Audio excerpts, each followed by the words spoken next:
কেউ বলছেন যে আহ কি বলা হয়? যে ধরেন মতিভ্রম হয়ে গেছে বাংলাদেশ আওয়ামী লীগের ঊর্ধ্বতন যারা কর্তৃপক্ষ আছেন তাদের।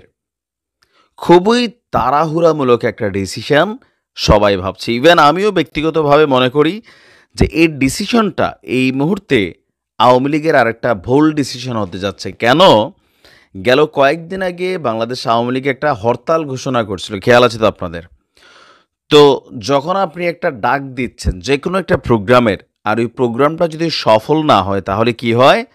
আপনার রাজনৈতিক ব্যর্থতা অথবা সাংগঠনিক ব্যর্থতা এবং জনমনে আপনার যে ওজন আছে এটা কিন্তু কইমা যাবে। ইভেন আপনার যারা বিপরীত শক্তি আছে তাদের কাছে আপনি হাসির পাত্রে পরিণত হবেন।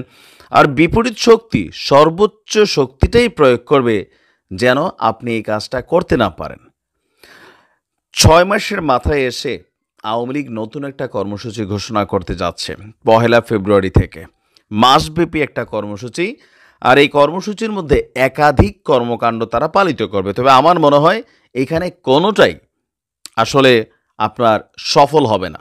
আর এগুলা ব্যর্থ হলে কী হবে? আওয়ামী লীগের ওজনটা বা ইমেজটা যতটুকু আছে, বা ধরেন কি বলা যায়, আওয়ামী লীগ সম্পর্কে যতটুকু মানুষের ভিতরে পজিটিভ নেগেটিভ ধারণা আছে সেটা কিন্তু কেটে যাবে।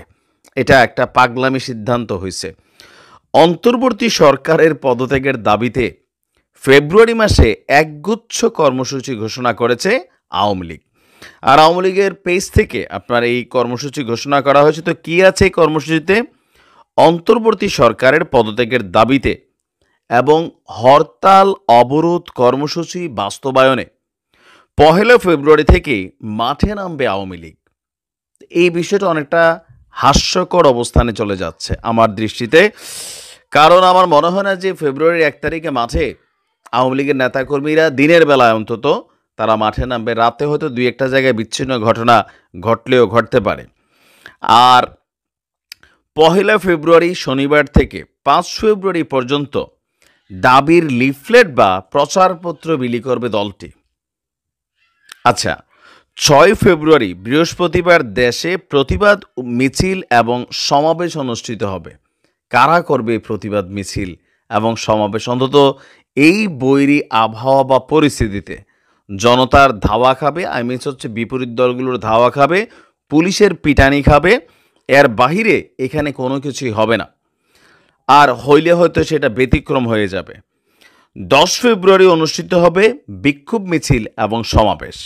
আর ১৬ই ফেব্রুয়ারি রবিবার থাকবে অবরোধ এবং ১৮ ফেব্রুয়ারি মঙ্গলবার দেশব্যাপী সকাল সন্ধ্যা সর্বাত্মক কঠোর হরতাল কর্মসূচি ঘোষণা করা হয়েছে। প্রেস বিজ্ঞপ্তিতে আন্তর্জাতিক অপরাধ ট্রাইব্যুনালে শেখ হাসিনা সহ অন্যান্যদের বিরুদ্ধে যেই হত্যা মামলা সহ আরও মামলাগুলো হয়েছে সেই মামলাগুলোকে প্রত্যাহার এবং প্রহসনমূলক বিচার বন্ধেরও দাবি জানানো হয়েছে। এর আগে গত ১০ই নভেম্বর রাস্তায় নামার ঘোষণা দিয়েও কিন্তু নামতে পারেনি আওয়ামী লীগ। এমন অবস্থার মধ্যে হরতাল অবরোধ সমাবেশ বিক্ষোভ এগুলো আসলে কতটুকু সফল হবে? কারণ দলটির বেশিরভাগ শীর্ষ নেতাই এখন দেশের বাহিরে আছেন, পলাতক আছেন অথবা কারাগারে আছেন। আর যারা আছে এই মুহূর্তে বাংলাদেশে তারাও কিন্তু সবাই আত্মগোপনে চলে গেছে। দলীয় শৃঙ্খলা বা কার্যক্রম বাংলাদেশে বসে আওয়ামী লীগের কোনো অ্যাক্টিভিটিস এখন দেখা যাচ্ছে না।